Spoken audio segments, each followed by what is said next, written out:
hey, it's Sabrina. So today I'm going to be sharing with you my opinion, the most overhyped books.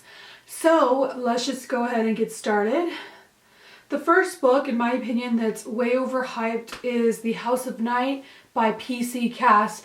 This was a series that was really hyped like maybe 3 or 4 years ago, and I decided to give it a try, and I read the first book and I thought that the writing was so terrible and the plot was so generic that I couldn't keep going.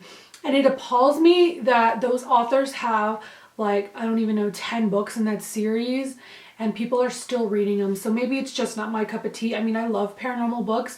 I just hated the writing so much. I could not stand it.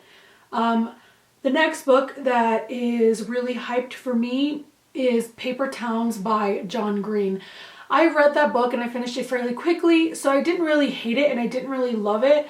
But a lot of John Green's books are overhyped because of The Fault in Our Stars. And The Fault in Our Stars is a fantastic book. I really liked that book, but Paper Towns, in my opinion, was not a good enough book to make into a movie, and they made it into a movie. And I still haven't seen it. I do want to see it just to kind of, I don't know, see if it's like the book or to see if I like it more, which I probably will. But yeah, I don't understand the hype around John Green because he's not that great of a writer. I mean, his books are kind of hit and miss for me. The next book that is overhyped is Gone Girl by Gillian Flynn. So I read this book actually I didn't read this book very quickly. I read it last fall, so it's been a year now. And everyone was just so obsessed with it, and I honestly, to me, it's not her best book at all. I really like Sharp Objects and Dark Places so much more. I liked the movie Gone Girl really like a lot. I loved it a lot, and I think it's a good movie. It makes a good thriller movie, but in honesty, Gone Girl wasn't that great. The ending left me kind of just meh and confused and kind of angry, to be honest.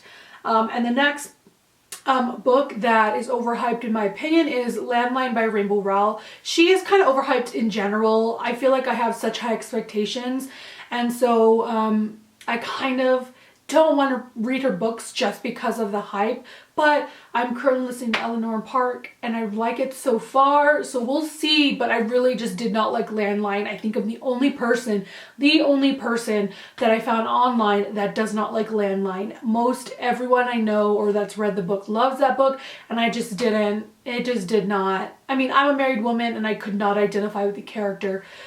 And the last book, which is really a series that I find that is super overhyped, is a selection series by who wrote it? I don't even know. The Selection series, you know what I'm talking about. And I actually ended up buying the whole trilogy, and I kind of regret that now because the first book is really good, and then to me it just doesn't get better from there. And she recently came out with the 4th book, which is I don't even know what it's called, but it's based off the daughter. Her name is Edelyn, and I just hated that book so much that it just ruined the series for me. If they hadn't come out with the 4th book, if they just finished it the trilogy, I would have liked it so much more, but it's super overhyped, and I think the covers are beautiful, but that's really all it has going for it. So that is it for this video. Those are my overhyped books that I really just don't get. If you have found this video, let me know so I can go check out your video and we can kind of chat in the comments about overhyped books, because I feel like a lot of times that really does ruin books for us. So that is it. I'll talk to you very soon, and thanks for watching.